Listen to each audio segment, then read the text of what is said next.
कोणते ठराव पास झाले? आज कोणते ठराव पास झाले? आम्ही जे 6 ठराव मंजूर केले, महाराष्ट्रात ओबीसी आरक्षणावर आक्रमण होत आहे त्यासाठी GR काढला, बोगस कुणबी प्रमाणपत्र वाटप सुरू आहे। परंतु राज्यात काय होईल त्यापेक्षा नांदेड जिल्ह्यापुरतं बोगस ओबीसींना शिरकाव करण्यापासून रोखण्यासाठी आम्ही आज बैठकीमध्ये 6 ठराव केले। त्यातला पहिला ठराव आमचा असा आहे की कुठल्याही राजकीय पक्षांनी बोगस ओबीसीला उमेदवारी देऊ नये।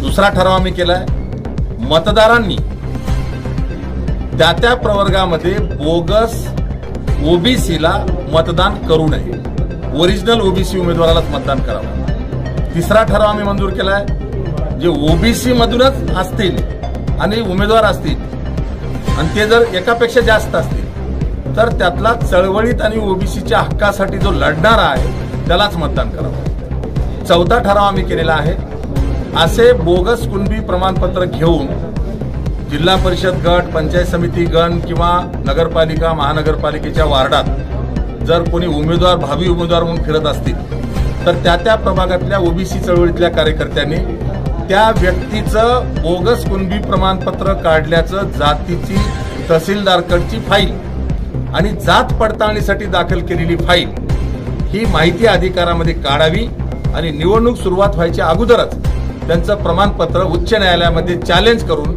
त्या प्रमाणपत्राला स्थगिती घेण्यासाठी पुढे यावं। आम्ही जिल्हा पातळीवर 11 जणांचा एक फोरम करतो आहोत, आम्हाला संपर्क करावा, त्यांना आम्ही मदत करू आणि बोगस कुणबी जे येत आहेत त्यांना रोखण्यासाठी न्यायालयाचा आधार घेऊन आम्ही त्यांना रोखण्यासाठी प्रयत्न करू। हा आमचा त्याचा पुढचा ठराव आहे। मराठवाड्यामध्ये मोर्चा आहे 29ला, काय आपली भूमिका त्यावर? 29चा मोर्चा मला माहिती नाही किंवा नेत्यांना पण माहिती नाही, किंवा 29च्या मोर्चाला शिवा संघटना म्हणून माझा पाठिंबा नाहीच। परंतु माझं छगन भुजबळ साहेबांचं बोलणं झालंय, भुजबळ साहेबांनी सांगितलं मी नांदेडला येणार नाही, मला माहिती नाही, हे तुम्ही प्रेसमध्ये सांगा। माझ्याकडे भुजबळ साहेबांचा टेक्स्ट मेसेज आहे, मी येणार नाही, प्रेसला सगळ्यांना सांगा असं मला त्यांनी सांगितलेलं आहे।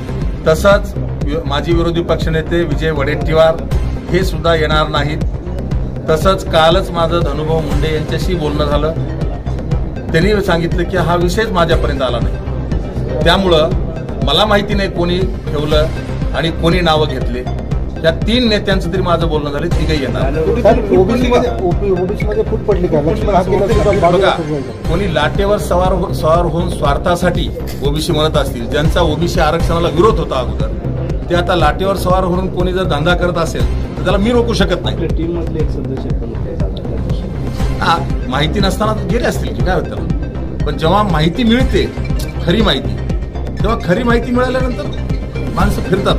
मराठवाड्याच्या सभेत तुम्ही हक्कीवर टीका केली होती, काय? नाही, मी नाही टीका केली। बघा, मी कुठल्याच सभेत जरांगेवर सुद्धा टीका केली, कारण व्यक्ती हा माझा दुश्मन होऊ शकत नाही, मी विचारावर काम करतो आणि म्हणून नाही कोणावरच मी टीका केली। तुम्ही तर नाव घ्याले, मी कोणावरच, माझं भाषण काढून बघा युट्यूबला आहे, मी कोणावरही टीका करत नाही। तिथेही मी छगन भुजबळ साहेबांना आवाहन केलं होतं की आता आपण रस्त्यावरची लढाई लढून हा GR रद्द होणार नाही, कारण महिन्या 2 महिन्यावर स्थानिक स्वराज्य संस्था आहेत, बोगस कुणबी प्रमाणपत्र वाटप झालेत। मी उल्लेख केला 2,41,000 बोगस कुणबी प्रमाणपत्र मराठवाड्यामध्ये वाटप झालेत। ते व्हॅलिडिटी नसली तरी उमेदवार होऊ शकतात आणि उमेदवार म्हणून निवडून आल्यानंतर कोर्टात जाऊन स्टे घेऊन 5 वर्ष काढू शकतात। त्याला रोखलं पाहिजे आणि ते रोखण्यासाठी राज्य पातळीवर एक लीगल फोरम करा आणि कुणबी जे आहेत बोगस कुणबी ते येण्यापासून रोखण्यासाठी आपण वैचारिक भूमिका घ्या असं मी आवाहन केलं होतं। ते तिथं जरी आवाहन केलं असलं तर त्याचा प्रयोग महाराष्ट्रात नांदेड जिल्हा हा पहिला जिल्हा आहे जिथं आज आम्ही प्रति आराखडाच ठरवलाय।